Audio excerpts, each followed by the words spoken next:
The U.S. economy. In his book, Economic Motives Behind Fluoridation, the late Dr. Frederick B. Exner wrote, "It is now clear that the one utterly relentless force behind fluoridation is American big industry, and that the motive is not profit as such, but fear." In 1942, with the Second World War, there was an enormous increase in fluorine pollution. Steel production expanded, and aluminum, which had been used for pots, pans, and a few airplanes, was needed for an air fleet.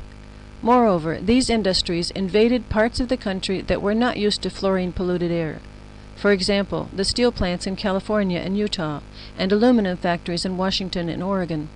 Crops and livestock suffer, and people didn't like it. Even the deer in the hills around Provo, Utah, had mottled teeth. Meanwhile, some millions in damage suits were filed, and many hundreds of thousands paid in settlements or judgments. One suit for damage to the members of the Paul Martin family is the only successful suit for damage to humans by fluorine pollution in the United States to date. Alcoa, Kaiser, Harvey Aluminum, Olin Matheson, Victor Chemical, and Food Machinery and Chemical all joined in the suit as friends of the court. Practically all the medical testimony for the company came from 4 men from Kettering and 1 formerly from Kettering. The story elsewhere is similar.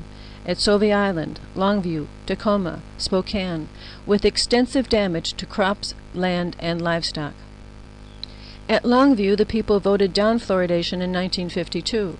A few years later, children started to show mottled teeth, whereupon the council put in fluoridation without a vote. Now the mottling can be blamed on the water rather than the aluminum plant.